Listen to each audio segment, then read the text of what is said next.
Артериовенозды мальформация дегеніміз ол жаңа айтқандай туа пайда болған патология аурулардың бірі. Ол ананың құрсағында жатқанда ген раса 1 деген гендік мутацияның геннің мутацияға ұшырауынан пайда болатын аурулардың бірі. Артерия веналық мальформация немесе медицинада AVM деген атаумен белгілі сырқат. Сирек кездеседі, бірақ салдары ауыр. Оның ең бірден-бір үлкен қауіп қатері геморрагический инсульт. Мидағы көрінбейтін қатер. Сирек дертті емдеудің жолы қандай? Дәрігерлер не дейді? Протокол күні. Протокол жаңармайды, мысалы. Мысалы, бір аурудың протокол жыл сайын жаңару керек, мысалы. Артериовенозды мальформация дегеніміз ол жаңа айтқандай туа пайда болған патология аурулардың бірі. Ол ананың құрсағында жатқанда ген раса 1 деген гендік мутацияның геннің мутацияға ұшырауынан пайда болатын аурулардың бірі, және қан тамырының әлсіздігінен пайда болады. Жалпы бізде жасалынып жатқан қазір бүгінгі жасалған операциямыз артериовенозды мальформация. Бүгін ангиографиясын жасадық. Келесі этапта бұл науқасқа эмболизация жасау бойынша тағы да жоспар құрып отырмыз. Келесі аптаға жалпы бұл артериовенозды мальформация туа пайда болғанмен клиникасы 20 жастан асқан науқастарда көптеп білінеді. Клиникасында бас ауруы, көздің қарауытуы, шаткость, тепе-теңдіктің бұзылуы, кейбір науқастарда бұл мигрен сияқты бас ауруға алып келетін белгілері болады. Артерия веналық мальформация немесе медицинада AVM деген атаумен белгілі сырқат. Қарапайым тілмен бұл қан тамырларының туа бітті ақауы. Сирек кездеседі, бірақ уақытылы қолға алмаса салдары ауыр. Ол енді нейрохирургияда жалпы көп кезгетін науқасқа жатпайды. Бірақ енді жалпылық мөлшерді кезігу мөлшері 100 мың адамның ішінде 1%-тен 3%-ке дейін аралықта болады. Мидың ақауы болатын болса, қан тамыр ақауы, оны барлық тексерулерден өткізіп шығуымыз керек. Әдетте. Оның ішіндегі ең маңызды тексеру енді МРТ-ның тысында ең маңызды тексеру қан тамырдың ангиографиясы деген тексеру болады. О да бір түрлі операция. Біз нейрохирургияда операцияны 3 түрлі жолмен жасаймыз негізінен. Біреу басын ашу арқылы микроскоппен. Ол микрохирургиялық операция деп аталады. Енді біреу эндоваскулярлық жолмен. Қан тамырдың ішкі тоннель арқылы жіңішке ұзын катетерларды жүргізу арқылы мидың ішіндегі ақауларды емдеу. Артерия веналық мальформация кезінде қан күре тамырдан тікелей көк тамырға түседі. Өйткені қалыпты капиллярлық тор болмайды. Ал бұл түптеп келгенде қан айналымын бұзып, арты түрлі асқынуларға әкеп соғуы мүмкін. Артериовеноз мальформация көбінде 40-60 жастағы адамдарда көп кезген бұл. Адамның жұмыс жасындағы адамдарда. Соның кейін, ол кісінің ең үлкен, ол кісі ешқандай бұлай шағымы білінбейді өзінде. Енді осындай артериовеноз мальформациялардың көп бөлімі жаңа инсульт болады дедік қой. Ол инсульт болған ең қауіп қатерлі түрі. Енді оның сыртында көп адамдар эпилепсиямен ауырады. Әсіресе балалар тосаттан талма ауруға душар болып қайта-қайта талғанда, сонда ол жаңа біз айттық қой, мидан қанды ұрлайды деп. AVM дедік қой, жаңа мен AVM деп қысқартылған тілін айттым. AVM ол туада біткенмен ол үлкейеді. Өйткені ол каналдар көбейеді, қанды ағызған сайын, маңайында қандарды ұрлаған сайын, ол маңайындағы баралатын мидың қан тамыры деген бір-бірімен тұтасып тұрған өте үлкен интернет сияқты тор ол. Сол үшін ол қан тамырлардың барлығы деген тор. Сіз енді мысалы мына қан тамырлардың барлығына барылмайды ғой, бірақ бір районда болған кезде ол үлкейген сайын басқа қан тамырларды да кеңітіп, басқа қан тамырларды алып, басқа ұсақ қан тамырлар ақырын үлкейіп, қосылып сөйтіп үлкеюі мүмкін.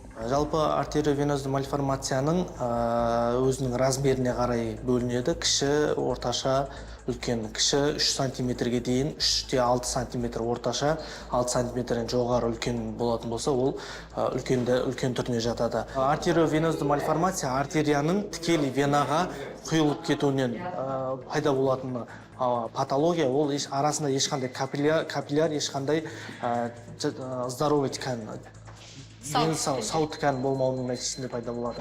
79 жылғы науқасқа жасалды. Ол клиникасы негізінде көп адамдар өзінде артериовенозды мальформация бар екенін білмейді. Бұл науқаста да сондай, бетінде шағымданып неврологқа барған, неврологта МРТ түсіру нәтижесінде басында артериовенозды мальформация анықталған. Бұл науқастың шағымдары сол бас ауыру, бас айналу, сондай көп реттік бас ауыру ең көп шағымының бірі. Бүгін енді бұл кісіге ангиография жасалдық. Науқасты біріншіден бүгін ангиографиядан өткіздік. Бұл бірінші рет операция. Енді оны анализ жасаймыз. Ол ауруда үлкен артериовенез мальформация байқалды. Енді артериовенез мальформация деген ол тумада болатын ауру. Мальформация деген сөз, мәл деген сөз дұрыс қалыптаспаған деген сөз. Формация деген туа біткен. Артериядан барған қан органға барғаннан кейін, тіканға барғаннан кейін капиллярдан өтеді. Капиллярдан өткен кезде оның негізгі жылдамдығы, мезеттік жылдамдықпен, енді оны есептеу өте қиын ғой. Оның мезеттік жылдамдығы секундқа жетпейтін уақытта мидың ішінде тоқтайды қан. Мысалы органдарда. Тоқтап зат алмастыру болғаннан кейін қан қайтадан вена қан тамырына шығады. Сонда артерия, капилляр одан венаға өтеді. Сырқаттың бұл түрі көбіне ұрықтың эмбриондық дамуы кезінде пайда болады. Диагноздың нақты себебін дөп басу мүмкін емес дейді мамандар. Десе де оған әсер ететін бірнеше фактор бар. Ол генетикалық бейімділік, ұрық дамуының бұзылыстары және қан тамырларының ақауы. Енді артериовенез мальформация болған кезде ол жерде капилляр болмайды. Ол жерде ми тікан болмайды. Артериядан келген қан артық қалыптасқан қаннан айналып өтеді, соның вена арқылы шығып кетеді. Сол кезде оның артериядан келген қанның давлениясы, қысымы вена жағына өткен кезде оның қысымы төмендемейді. Сол үшін оның гемодинамикасы жоғары. Мысалы венаның ішінде артериялық қысымда қанағаты болса, онда вена жарылып кетуі мүмкін. Оның ең бірден бір үлкен қауіп қатері геморрагический инсульт. Артериовенозды мальформациямен ауыратын науқастар өзінің ауруын білмегеннің кесірінен бұл науқастарда геморрагиялық инсульт пайда болуы мүмкін. Яғни қан тамырдың жарылып кетуі нәтижесінде науқаста геморрагиялық ең үлкен қауіптің бірі ол геморрагиялық инсульт. Бірақ 50 мың адамға шаққанда бір науқас 2-3 адамда осындай артериовеноздық мальформация кездесуі мүмкін. Және оның клиникасы 20 жастан кейін пайда болады. Қоғамда бір адам инсульт алатын болса, онда міндетті түрде одан кейінгі екінші рет инсульт алып қалмаудың алдын алу керек негізінде. Көп адамдар қарапайым халықта осы түсінік өте аз. Бір рет инсульт алғаннан кейін ол кісілердің дұрыс қаралмауы нәтижесінде екіншілік ауыр инсультқа алып келеді. Енді ишемиялық инсульт кезінде ишемиялық геморрагиялық түрлері болады, жаңа айтылып отқандай. Әрқайсының емі әртүрлі. Ишемиялық инсульттан кейін міндетті түрде науқастарға менің ұсынарым қан тамырларды инсульт алғаннан кейін 2 айдың көлемінде 2 айдан кейін қан тамырларды тексеріп отыру керек. Ангиография жасап, 100% информация беретін ангиография. Артерия веналық мальформация белгілері оның орналасуына қарай әртүрлі болады. Десе де мамандар сырқат мида жиі кездесетінін айтып отыр. Дер кезінде қолға алмаса, арты айықпас дертке душар етуі мүмкін. Соның бірі инсульт. Өйткені көк тамыр жоғары қысымға төтеп бере алмайды. Уақыт өте келе жарылып, миға қан құйылады. Қазіргі кезде 50 жастан асқан кез келген адам инсульттың қауіп тобына жатады. Өйткені ол кісілер өзінің холестерин тексермейді, анализдерін тексермейді, қан тамырларын қандай болып жатқанын білмейді. Сол үшін менің ойым 50 жастан асқан кез келген адам 2 жыл сайын кемінде болмаса 1 жыл сайын скрининг өтіп тұру керек. Ол дегеніміз қан тамырларды тексеру керек, жүректі тексеру керек, жалпы инсультқа алып келетін факторлардың алдын алу, жою керек. Бізге көбінесе инсульт алып болғаннан кейін келеді науқастар, одан кейін қан тамырларын тексеру барысында стеноздар, пляшкалар пайда болады көреміз. Одан кейін біз енді екіншілік инсульттың алдын алу бойынша жұмыс жасаймыз. Артерия веналық мальформация қауіпті, бірақ уақытылы қолға алса толық емдеп шығуға болады. Бүгінде заманауи диагностика әдістері аурудың асқыну қаупін төмендетуге мүмкіндік береді. Бізден бір ай бұрын 93 жылғы жас жігіт, әйелі бала шағасы бар, сол кісі келді. Ол сак болған, науқаста аневризма болған, аневризма деген ол қан тамырдың өзінен томпиып шығатын ақау болып табылады. Ол тексерілмей жүре берген, енді 93 жылғы болған екен, ешқандай адам бұлай тексеріліп жатқан жоқ.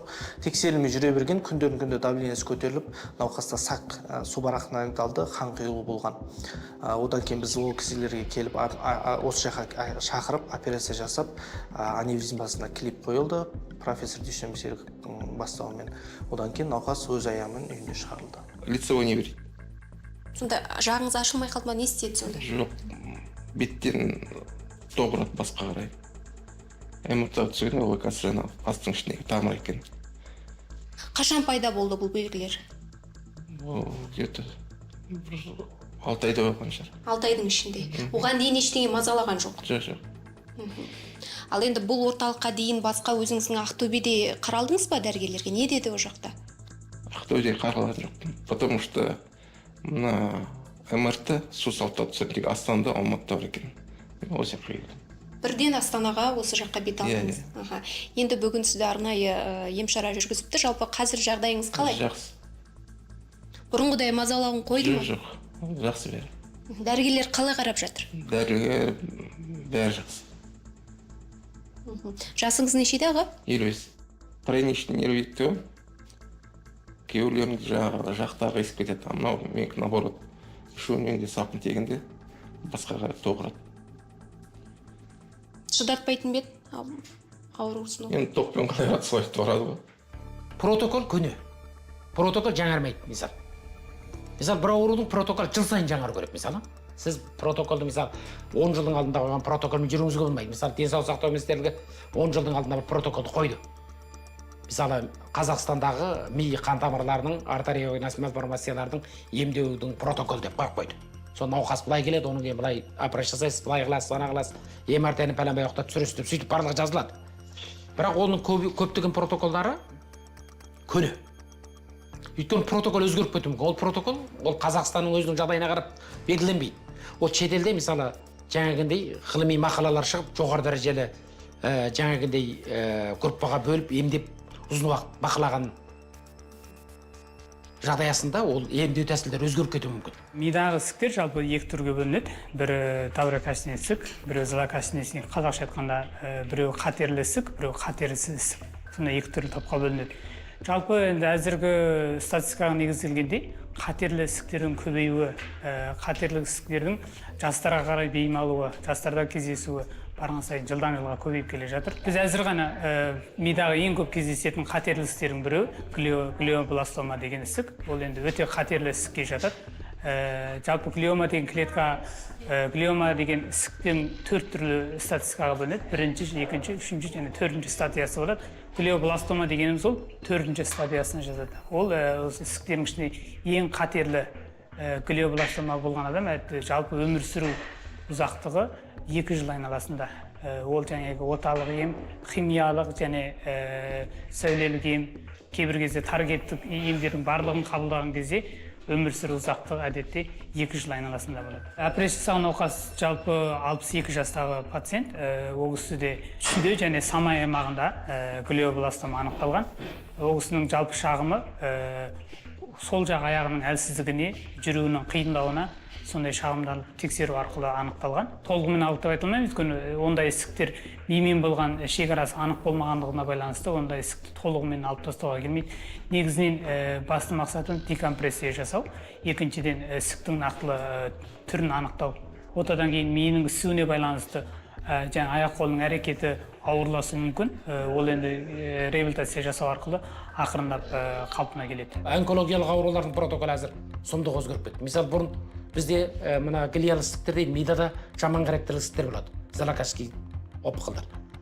Солардың бұрын біз оларды диагноз қойғанда, оларды 1-ші, 2-ші, 3-ші, 4-ші дәреже деп 4 дәрежеге бөліп микроскопқа қарап, микроскопқа клеткалардың өзгеру түрлерінің өзгеруіне қарай отырып, оларды 4 дәрежеге бөлеміз. Әзір оның барлығы ақырындап азайды. Әзір генетикалық тұрғыдан генетиканың қай жерінде, қайсысы, мысалы, хромосоманың қай жерінде өзгеріс болды. қандай макрлар өзгерді? Осы бөлімде жасалатын операциялардың қанша пайызы қатерлі ісік операциялары деп саналады? Осы бөлімде жасалатын операциялардың негізі 30% мөлшерінде қатерлі ісікке жатады. Қалғандары сосуд қан тамыр аурулары және доброкачественный ісіктер, қатерлі ісіктер бар. Қатерлі ісіктерге ашық операция ота жасап, ісікті толық көлемде алып тастауға тырысу, оның барлығы микроскоптың астында. Ауырып ем іздегенше ауырмаудың жолын іздейік. Медицина KZ бағдарламасының бүгінгі айтары осы. Аман сау болыңыздар.